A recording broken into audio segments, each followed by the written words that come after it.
great hall of Nexus Prime had never seen such fear. Representatives from 47 different worlds sat in their special chairs, each designed for their unique body types. The ethereals glowed dimly with worry, their crystal bodies flickering like dying stars. The massive Kron delegation shifted their weight nervously, making the metal floor creak under their heavy forms. Even the proud Saphirian ambassadors had folded their magnificent wings tight against their bodies. Ambassador Kale sat quietly in the human section, watching the chaos unfold around him. He had been Earth's representative to the Galactic Council for 3 years now, but he had never seen anything like this. The aliens were truly terrified. Chancellor Vex stood at the center of the hall, his 6 arms gesturing wildly as he spoke. His usual calm voice now carried panic that echoed through the vast chamber. "Honored delegates, we face extinction," Vex announced. "The machines we call the Devourers have consumed 14 more systems in the past month.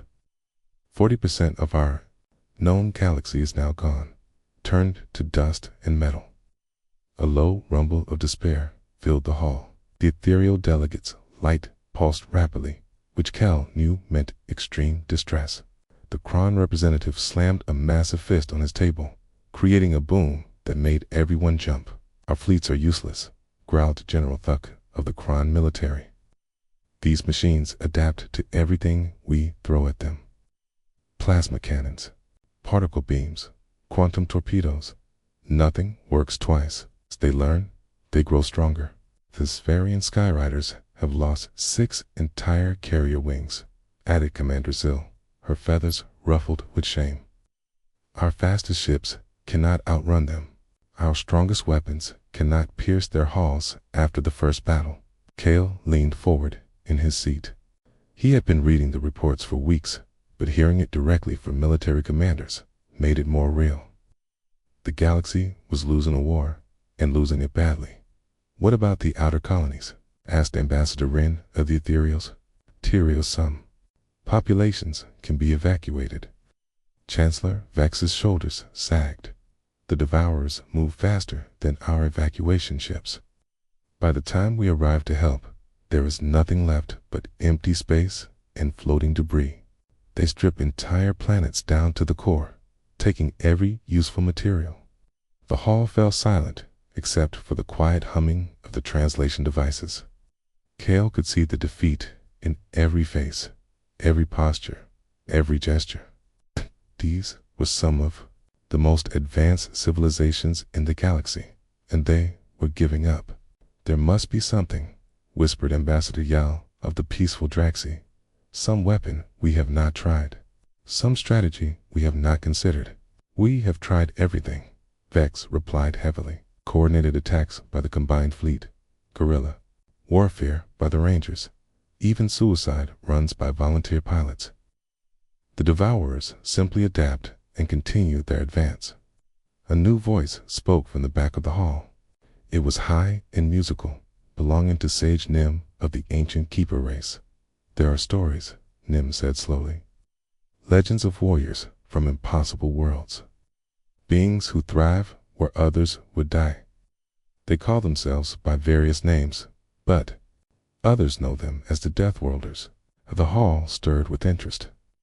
Several delegates looked confused, but others nodded knowingly. "Myths and stories will not save us," General Thok rumbled. "Need weapons and ships and soldiers who can fight." "The stories may not be myths," Nim continued. "There are reports of beings who live on planets that would kill most of us within hours. Worlds with crushing gravity, poisonous atmospheres, extreme temperatures, and deadly radiation. Yet these creatures not only survive, but become stronger. Because of it." Kale felt his heart begin to race. He had been wondering when this moment would come. "Even if such beings exist," said Commander Zill, "how would we find them? And why would they help us?" "The stories say they value something called honor," Nim replied. "They fight for those who cannot fight for themselves. They believe in protecting the weak." Several delegates began talking at once. Some dismissed the idea as desperate fantasy. Others demanded to know more about these mysterious Deathworlders. The noise level rose as arguments broke out across the hall. Chancellor Vex raised all 6 arms for silence.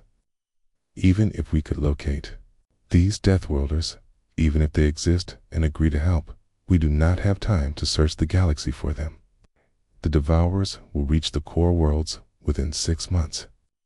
That was when Kale stood up.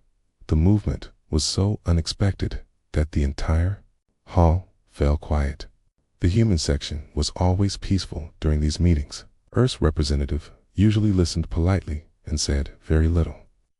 Now he was on his feet, his hands clasped behind his back in a military pose that few of the aliens recognized. "Honored Chancellor," Kale said in a clear voice that carried across the silent hall. "With respect, you do not need to search for the Deathworlders." Every eye in the chamber turned toward him. The aliens stared with expressions ranging from confusion to curiosity to hope.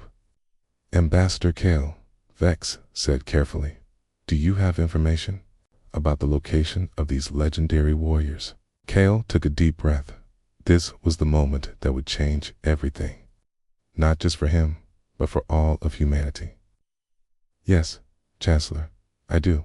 He paused, looking around the hall at faces that had become familiar over his years of service. These beings had accepted him as a colleague and friend. They had no idea what he really was. "The Deathworlders are real," Kale continued. We have been living among you for years. My name is Kong Minho, and I am from a planet called Earth. We call ourselves humans, but you would indeed consider us Deathworlders." The silence that followed was complete. Not even the translation devices made sound. Kale could see the shock spreading across alien faces as his words sank in. "Earth has gravity, twice what most of you consider safe," he explained. "Our atmosphere contains a gas that would be toxic to many species here. Our weather includes storms that would destroy your cities. Our planet regularly tries to kill us with earthquakes, volcanoes, floods, and ice ages. We have deadly predators, poisonous plants, and diseases that would terrify your biologists." General Thok was the first to find his voice. "You mean to say that humans are the Deathworlders from the legends?" "Hey, we are one example." "Yes," Kale replied. "And I can tell you this, honored delegates, Earth stands ready to help. But we have been monitoring galactic communications for decades. We know about the Devourers. Our fleet commanders are already preparing response plans." The hall erupted in chaos. Delegates shouted questions in dozens of languages. Some demanded proof. Others asked why humans had hidden their nature for so long. Few seemed to doubt that the quiet human ambassador could really be from a deadly world. Chancellor Vex pounded his ceremonial staff on the floor until order returned. "Ambassador Kale, this is perhaps the most important claim ever made in this chamber. Can you provide evidence of your world's military capabilities?" Kale smiled for the first time since the session began. "Chancellor, I can do better than that. I can have a response fleet here within 2 weeks. Earth has been waiting a long time for someone to ask for our help." He activated his personal communicator, switching to a secure channel that connected directly to Earth's Global Defense Command. "This is Ambassador Kong Minho to Earth Command," he said in clear English. "Authorization code 77 Alpha. Request immediate military response to galactic threat. Full deployment authorized." The reply came back instantly in the same language. "Copy that, Ambassador. Admiral Park Yuna sends her regards. The fleet launches in 18 hours. Kale looked back at the stunned faces around him. "Honored delegates, help is coming. The humans are going to war." For the first time in months, hope began to spread through the great hall of Nexus Prime. The alarm bells rang across every military base on Earth, from the ice stations in Antarctica to the orbital platforms above the clouds. Humanity was waking up to war. General Jung Hana stood in the command center, deep beneath Seoul, watching as status reports flooded in from around the world. "Ma'am, Pacific Fleet reports ready for launch in 16 hours, called out Lieutenant Choi Bin from his console. The young officer had been dreaming of space combat his entire career. Now that dream was becoming reality in the worst possible way. Atlantic Fleet confirms 12 hours to launch, added Commander Park Sang-woo. The European squadrons are already moving to launch positions. General Hana nodded grimly. She had spent 20 years preparing for this day. Earth's military leaders had always known that humanity might need to fight in space someday. They just never imagined it would be to save an entire galaxy. What about the civilian volunteers? She asked. Over 2,000 ships have answered the call, reported Major Kim Yoon-ji from the intelligence station. Cargo haulers, mining vessels, even luxury cruise ships. Their captains are requesting weapon modifications. Kana allowed herself a small smile. This was why she loved her species. When faced with the impossible, humans did not give up. They grabbed whatever they could find and fought anyway. Approved. Send them to the orbital shipyards. Emergency modification protocols are now in effect. Across the solar system, humanity was transforming itself into a war machine.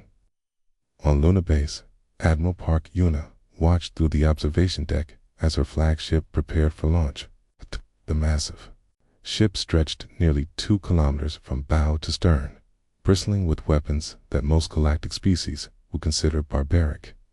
"Admiral, incoming transmission from Earth Command," announced her communications officer, Specialist Lee Raewon. Retort. It threw. General Hana's face appeared on the main screen. Behind her, the command center buzzed with activity as officers coordinated the largest military operation in human history. "Yuna, what's our status up there?" "Deep Space Fleet is ready, General. 43 heavy cruisers, 112 destroyers, and 300 fighter craft. Plus our new friends from the civilian sector." "Good. Dr. Lee Tae-hyun is uploading all available data on these Devourer machines. Study it on the way. This is not going to be like our war games." Admiral Yuna understood, and T had fought many wars, but always against other humans. They understood human tactics, human thinking, human weaknesses. These Devourers were something completely different. "General, permission to speak freely?" "Always, Admiral. We really doing this? It's flying across the galaxy to fight machines we've never seen, to save aliens who don't even know what we're capable of." General Hana was quiet for a moment. She spoke. Her voice carried the weight of humanity's decision. "Yuna, 3 days ago, I read a report about a species called the Ethereals. They are made of living crystal, and they communicate by changing colors. Devourers hit their home system last week. Do you know what the survivors did?" "Oh, ma'am." "They formed a circle around their younglings and kept flashing the same color pattern until the rescue ships arrived." "Do you know what that pattern meant?" Admiral Yuna shook her head. "It meant protected children. They were asking anyone who found them to save their young ones, even if the adults died." General Hana's eyes hardened. "That's why we're doing this, Admiral, because someone needs to protect the children." The transmission ended, leaving Yuna staring at the blank screen. Around her, the bridge crew had gone quiet. They had all heard the conversation. "You heard the General," Yuna said finally. "We have a job to do. All stations, prepare for fleet departure." Far below on Earth, the preparation continued at a frantic pace. Engineer Song Nara worked without sleep in the weapons development labs, trying to solve an impossible puzzle. How do you fight machines that learn from every attack? "The problem is adaptation," she explained to her team. "Every weapon we use, they'll figure out how to defend against.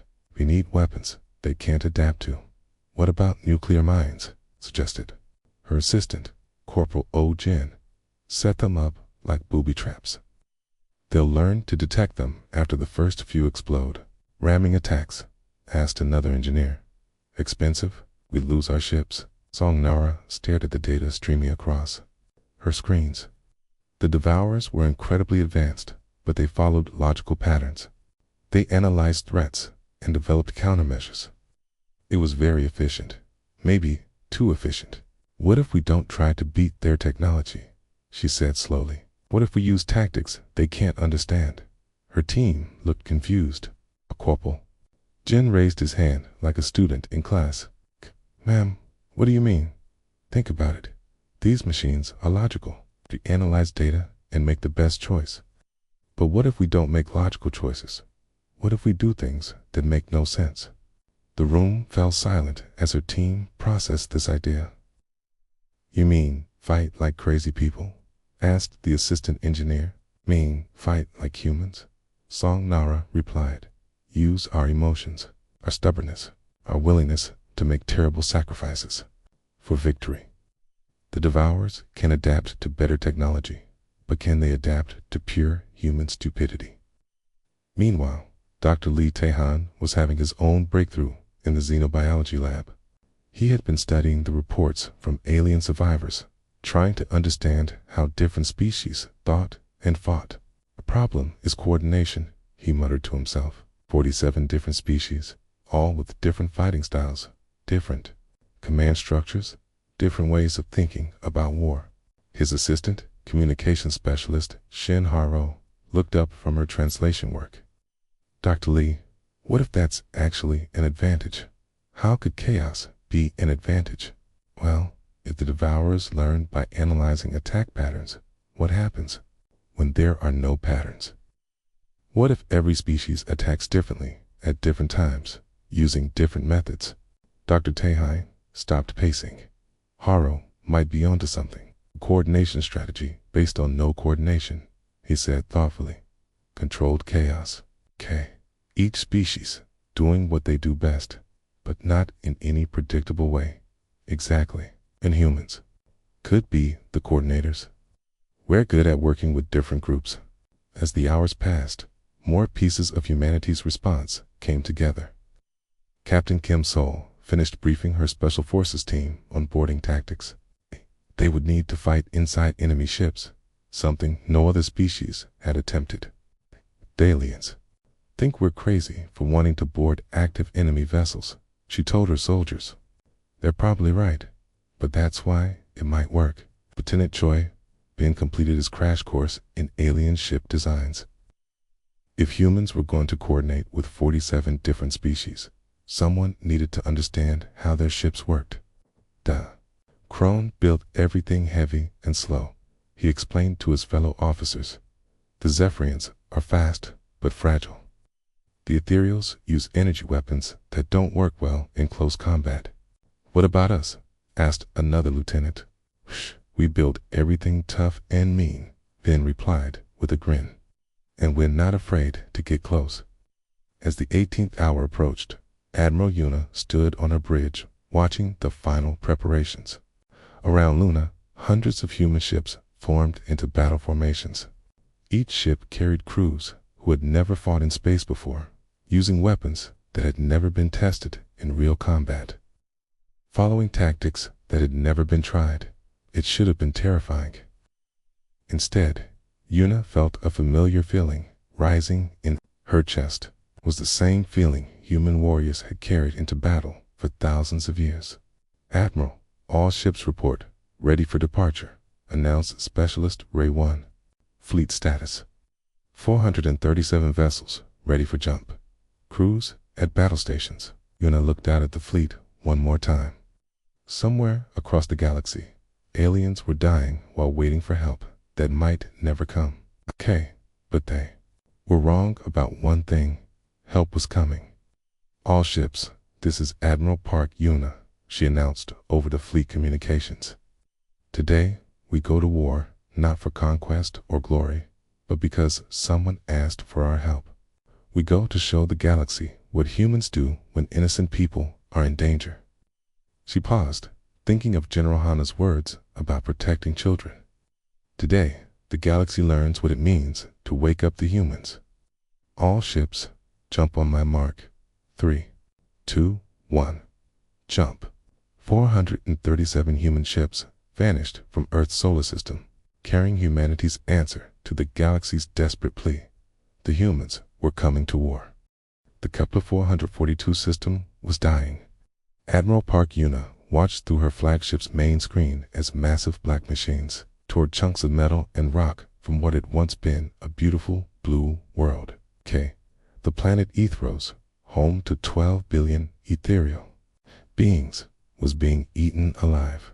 "Admiral, we're detecting 47 Devourer ships," reported Commander Wu Deihian from his tactical station. "They're using some kind of harvesting beam to strip the planet's surface. Any survivors?" Una asked. Communications specialist Shin Haro looked up from her console, her face pale. "We're getting weak signals from underground shelters.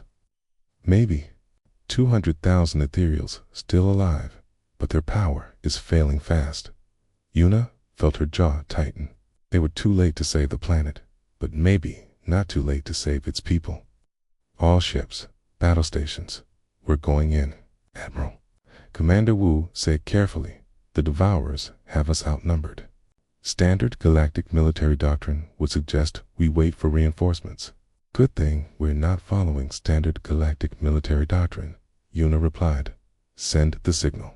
Operation Madhouse is go. Cross the human fleet." Captains received their orders. What they were about to do would horrify any sane military commander.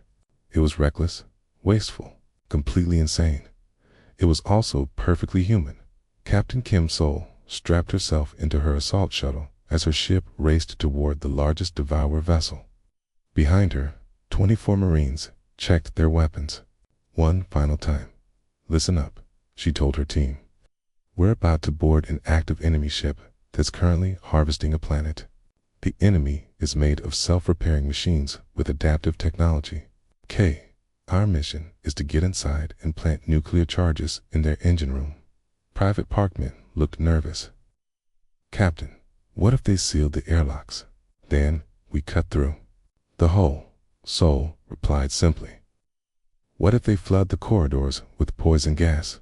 "We hold our breath," answered Corporal Kong Era without hesitation. "What if they try to vent us into space?" "We hold on tight," the Marines replied together. Captain Sol grinned. "That's the spirit. Remember, these machines think logically. They expect us to retreat when things get dangerous. They have no idea what humans do when we get angry." Meanwhile, Lieutenant Choi Ben was preparing for his own impossible mission. His destroyer was loaded with nuclear mines, and his job was to get close enough to the Devourer ships to plant them. "Sir," asked his weapons officer, "what if they shoot at us?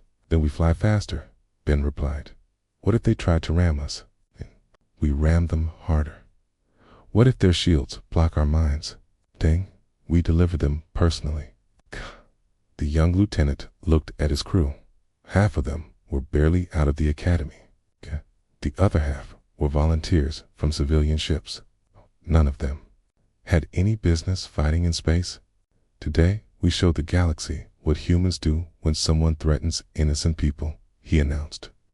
"Today, we show them that Earth doesn't abandon its friends." The battle began like nothing the galaxy had ever seen. Instead of forming orderly battle lines, the human ships scattered in all directions. Some flew straight at the enemy. Others circled wide for flanking attacks. A few simply charged directly into the middle of the Devourer formation. The Devourers tried to analyze the human attack pattern, but there wasn't one. Every ship seemed to be following a different plan. "This is insane," muttered Commander Wu as he watched human vessels weave between enemy fire. "Half our ships should be destroyed by now.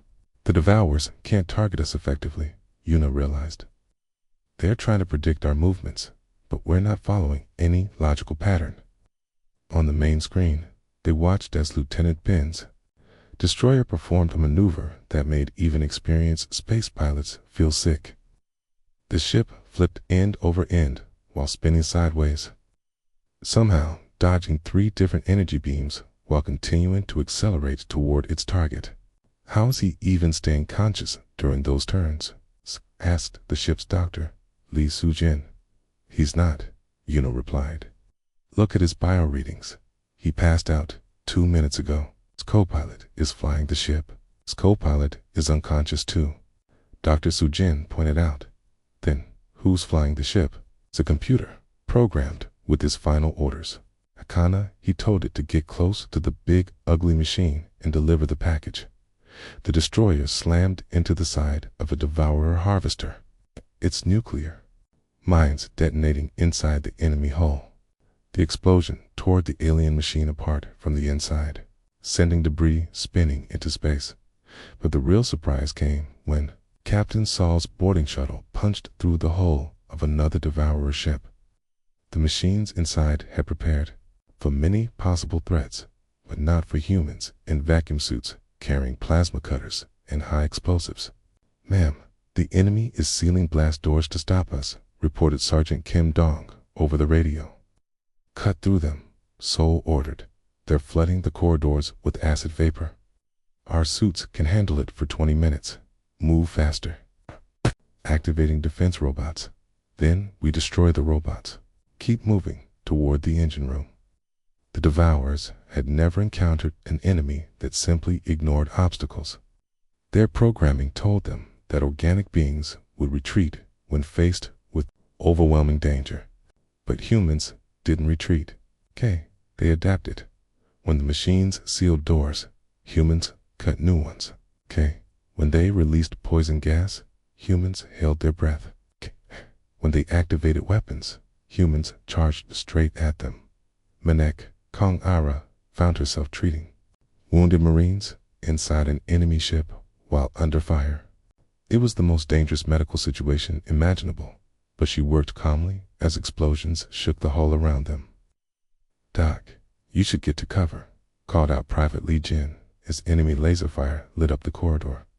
Can't, Era replied, applying emergency bandages to a wounded soldier. Men need surgery in the next 10 minutes, or he'll die. We're in the middle of a battle inside an enemy ship. Then we'd better win the battle quickly. She finished her work and helped carry the wounded soldier toward the extraction point, never stopping her treatment, even as machine guns fired overhead. Back on the flagship, Admiral Yuna watched as the impossible started happening. Human tactics that should have failed were somehow working.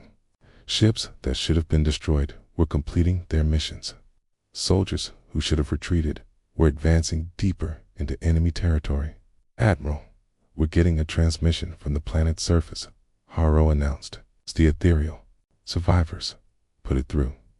The voice that came through the speakers was weak but filled with wonder. The translator rendered the crystalline being's light speech into words. Unknown vessels, we are the survivors of Ethros. We have watched your ships attack the machines that destroyed our world.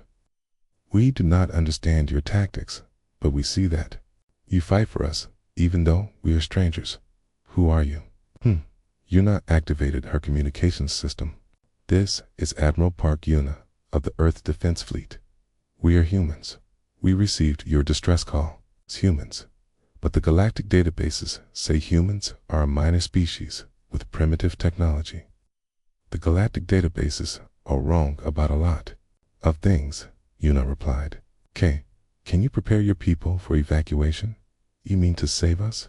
That's why we're here. There was a long pause. When the ethereal spoke again, their voice carried something that sounded like tears. No species has ever come to help us before. When our colonies were attacked, we were told it was too dangerous to send rescue ships. When our home system was threatened, we were advised to negotiate with the machines. You are the first to actually fight for us. That's what humans do, Yuna said simply. The battle raged for 6 more hours. Human ships performed maneuvers that violated basic physics and safety regulations. Marines fought inside enemy vessels, while those same vessels were exploding around them. Engineers repaired critical systems while under direct fire. When it was finally over, 37 Devourer ships had been destroyed. The human fleet had lost 12 vessels, but 200,000 ethereal civilians were safely aboard evacuation ships as the human fleet prepared to jump to the next threatened system. Admiral Yuna received a message from the Galactic Council. It was short and simple. Admiral Yuna, this is Chancellor Vex. We have been monitoring your battle. We do not understand your tactics. Your methods appear suicidal. Your strategies make no logical sense. Please explain how you achieved victory. Yuna smiled as she composed her reply. Chancellor, you are correct. Our tactics are suicidal. Our methods make no logical sense. Strategies violate every rule of civilized warfare. That's exactly why they work. She paused, thinking of the ethereal children, now safe in human medical bays. The Devourers can adapt to logical threats. They can counter reasonable tactics. They can defend against predictable attacks, okay? But they cannot adapt to pure human stubbornness. They cannot counter our willingness to die for strangers, okay? They cannot defend against tactics that don't make sense, even to us. The reply from the Chancellor came back immediately. Admiral, we are beginning to understand why the galaxy calls your people Deathworlders. Please proceed to the Vega system. More civilians need evacuation. Understood, Chancellor. The humans are on our way. As the fleet jumped to hyperspace, word began to spread throughout the galaxy. The impossible had happened. Someone had defeated the Devourers in open battle. The Deathworlders had gone to war. Major Kim Yoonji stared at the data scrolling across her screen, her coffee growing cold as she worked through the night. For 3 weeks, the human fleet had been chasing Devourer ships across the galaxy. But something was wrong with the pattern. They're not just attacking randomly, she muttered to herself. There's a purpose to this. Dr. Lee Tae-hai looked up from his own research station. The xenobiologist had been working with alien survivors to understand how the Devourers operated. Do you mean? He asked. Look at the attack pattern, Yoonji said, pulling up a galactic map. They hit the ethereal homeworld first, then the Kron mining colonies, then the Zephyrian sky cities. Each target had something specific. Like what? Advanced materials? Rare elements? Specialized technology? She highlighted each destroyed system. They're not just destroying civilizations. They're collecting resources for something bigger. Admiral Park Yuna walked over to their workstation. She had been coordinating with alien military commanders, trying to predict where the Devourers would strike next. Major, are you saying these machines have a specific goal? Yes, ma'am. I think I know what it is. Yoonji brought up a new screen showing energy readings from the past month. Every destroyed system shows the same pattern. The Devourers extract all useful materials, then send everything toward the same destination. Where? The Dead Star system on the edge of the galaxy. Sys designation X-47. According to galactic records, it's been empty for over 1,000 years. The doctor. Tae-han frowned. If it's empty, why would they go there? 'Cause it's not empty anymore, Yoonji replied grimly. Long-range sensors show massive energy readings. Something huge is being built there. Admiral Yuna felt a cold weight settle in her stomach. How huge? Best estimate? The size of a small moon. The command center fell silent.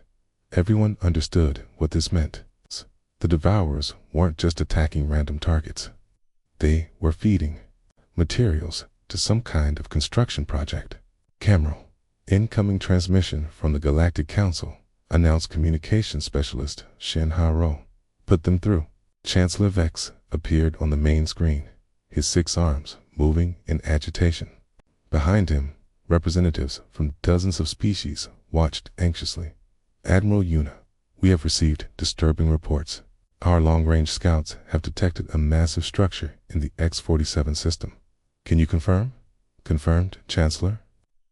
We believe it's some kind of factory or construction facility.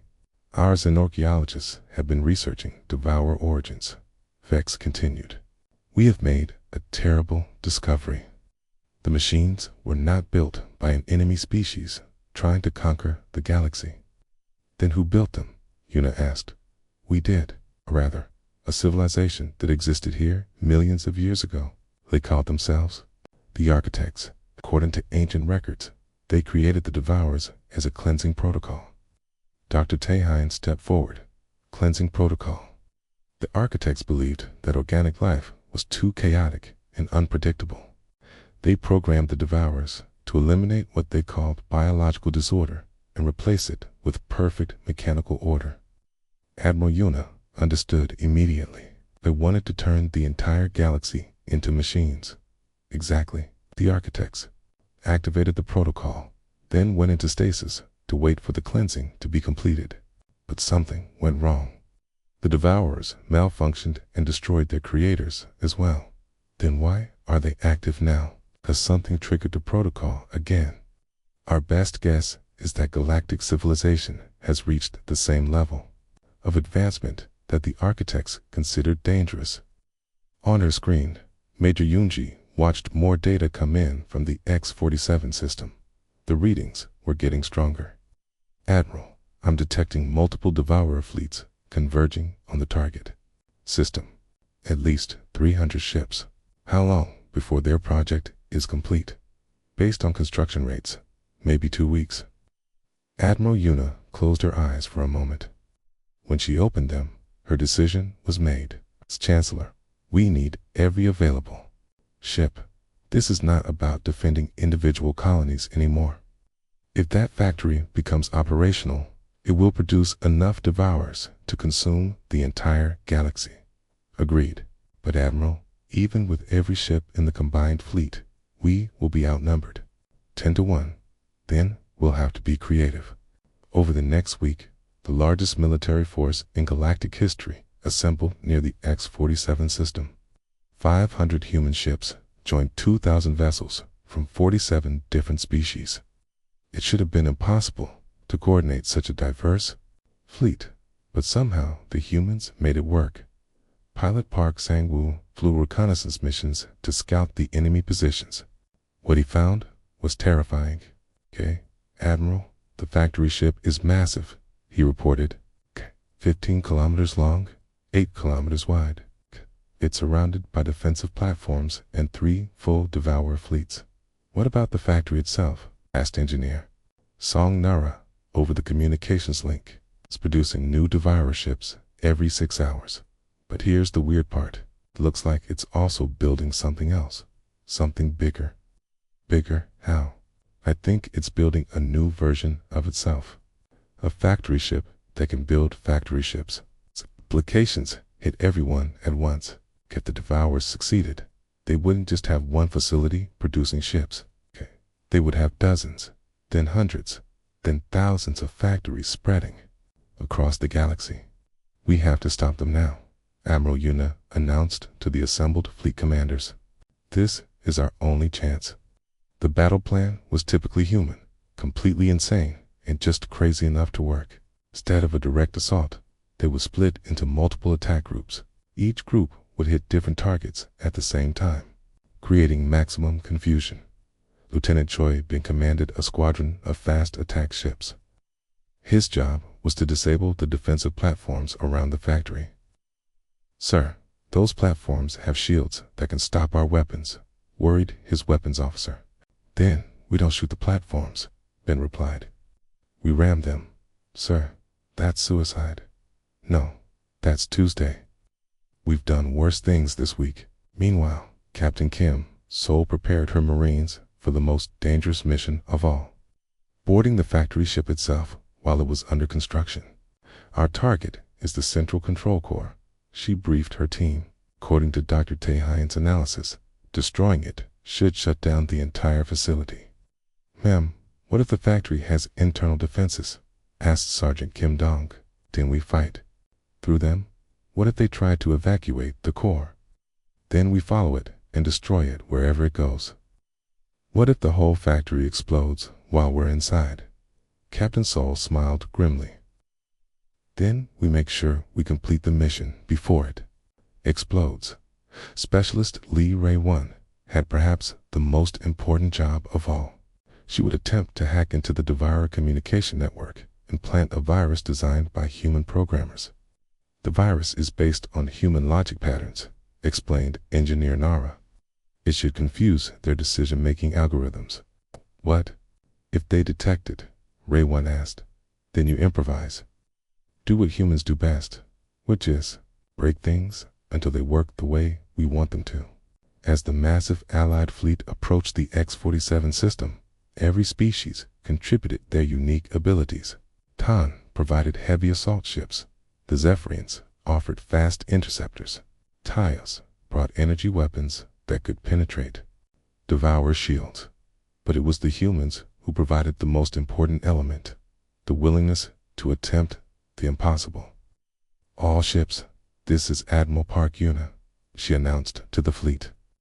Today, we fight not just for our own survival, but for the future of organic life in this galaxy. The enemy has logic, technology, and overwhelming numbers, okay?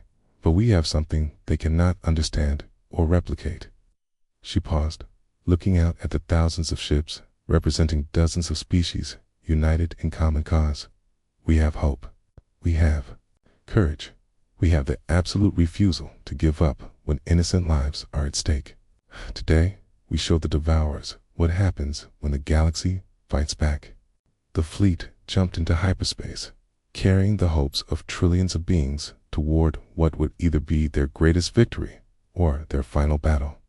The factory ship waited ahead, surrounded by more Devourer vessels than had ever been assembled in one place. But for the first time since the crisis began, the galaxy was fighting back with everything it had. The humans had taught them something important. Sometimes the impossible just needs the right kind of stubbornness to make it work. The factory ship hung in space like a metal moon, its surface crawling with construction beams and harvesting arms. Round it, 300 Devourer vessels moved in perfect formation, their weapons tracking the approaching Allied fleet. Admiral Park Yuna stood on her bridge, watching the tactical display with calm eyes. In 12 minutes, the largest space battle in galactic history would begin. In her hands lay the fate of every living being in the galaxy. Admiral, all fleet groups report ready, announced Commander Wu Dehyan. 2,500 ships from 47 species, all awaiting your order. Any word from our special teams? Communications specialist Shinharo checked her console. Captain Saul's boarding team is in position. Lieutenant Ben's ramming squadron is ready. Specialist Ray 1 has infiltrated the communication network. Na nodded. Everything depended on perfect timing and typical human stubbornness. All ships, this is Admiral Yuna. Operation Final Answer begins now. Remember, we're not just fighting for victory, we're fighting for the right of organic life to exist. Make every shot count. The battle erupted across 1,000 kilometers of space. Krone heavy cruisers opened fire with massive plasma cannons, while Safarian fighters swarmed around Devourer ships like angry birds. Ethereal vessels fired beams of pure energy that lit up the darkness, but it was the humans who turned the battle into chaos. Lieutenant Choi Ben led his ramming squadron straight into the defensive platforms protecting the factory ship. His destroyer accelerated to maximum speed, its crew unconscious from the crushing force as it slammed into the first platform. This is for the ethereal children, he whispered just before impact. The explosion tore through the platform's shields and sent debris spinning into nearby Devourer ships. Behind him, 20 more human vessels followed his example, turning themselves into guided missiles. The Devourers tried to analyze this tactic, but there was nothing to analyze. The humans were simply choosing to die in order to clear a path for their allies. Captain Kim Sol and her Marines hit the factory ship's hull while explosions lit up the space around them. Their boarding shuttle punched through the outer armor like a bullet through paper. Move, move, move, Sol shouted as her team poured into the enemy ship. We have 20 minutes to reach the core before this whole place gets turned into scrap metal. The factory's interior was a maze of mechanical corridors and automated assembly lines. Devour defense robots emerged from every wall, their weapons charging with deadly energy. Its contact front, called Sergeant Kim Dong, as plasma bolts filled the air around them. "Okay, advance and attack," Saul replied, firing her rifle while running toward the enemy. No time for cover. Push through everything. Behind her, Meta-Kong Era treated wounded Marines without stopping her advance. She had learned to perform surgery while moving, applying bandages while under fire, saving lives in the middle of hell. "Doc, you're bleeding," Private Lee Jin pointed out as laser fire scorched the walls around them. "Everyone's bleeding," Era replied, injecting painkillers into a wounded soldier's arm. "Keep moving." Meanwhile, Specialist Lee Raywan crouched in the maintenance shaft, her fingers flying over a portable computer as she tried to plant the human virus in the Devourer network. "Come on," she muttered as security programs tried to block her access. "You can adapt to logical attacks, but can you adapt to a program that thinks like my grandmother making kimchi?" The virus was pure human chaos, a piece of code that made random decisions based on emotional algorithms and stubborn refusal to follow proper protocols. It spread through the Devourer network like a digital infection. Outside, the battle raged on multiple fronts. General Jung Hana had arrived with Earth's reserve fleet, turning the tide just as human losses mounted beyond acceptable levels. "All ships, concentrate fire on the factory's main assembly arm," she ordered. "If we can't destroy the whole facility, we can at least stop it from building more ships." Pilot Park Sang-woo dove his fighter through a cloud of debris. His target, a critical power coupling on the factory's hull. Enemy fire tracked him from 6 directions, but he kept flying in the erratic patterns that had kept him alive through dozens of battles. "This is Sang-woo to all fighters," he called over the radio. "Follow my lead. We're going to thread the needle." His fighter squadron performed maneuvers that violated every rule of safe flying, weaving between construction beams and plasma bolts to reach their target. 3 fighters were destroyed, but the survivors planted their charges exactly where Engineer Song Nara's calculations said they would do the most damage, deep inside the factory ship. Captain Saul's team finally reached the central core. The chamber was massive, filled with pulsing conduits and processing units that controlled the entire facility. "There it is," Sol said, pointing to a crystal structure at the center of the room. "The brain of this whole operation." "Ma'am, it's protected by energy shields," reported Corporal O-Jin. "Then we get closer. The shields are lethal to organic life." "Good thing we're too stubborn to die." Sol activated her suit's emergency protocols, pushing power levels beyond safe limits. The energy field around the core would kill her in seconds, but seconds were all she needed. She ran straight into the lethal barrier, her suit's systems overloading as she reached for the core. Pain shot through every nerve in her body as she placed the charges, but she held on long enough to arm the timer. 30 seconds, she gasped over the radio. "Everyone out. Now." Her team grabbed their unconscious captain and ran for the exit. As the countdown began, behind them, alarms welled throughout the factory ship as its central intelligence realized what was about to happen. Outside, Admiral Yuna watched as the tide of battle slowly turned in their favor. The human virus had confused the Devourer coordination systems, making their movements erratic and unpredictable. Allied ships pressed their advantage, destroying enemy vessels faster than they could be replaced. "Admiral, massive energy buildup detected inside the factory," reported Major Kim Yoon-ji. "I think Captain Sol succeeded. All ships, emergency withdrawal," Yuna ordered. "Get clear of the factory. Maximum distance." Now, the factory ship's death throes lit up the entire star system. The explosion started at the core and spread outward, consuming assembly lines, weapons, platforms, and docking bays. Secondary explosions rippled through the structure as fuel stores and ammunition depots detonated. But the real victory came when the factory's destruction sent a signal through the Devourer network. Without their central coordination point, the remaining machines lost their purpose. Some shut down completely. Others began attacking each other. Confused programming, unable to distinguish friend from foe.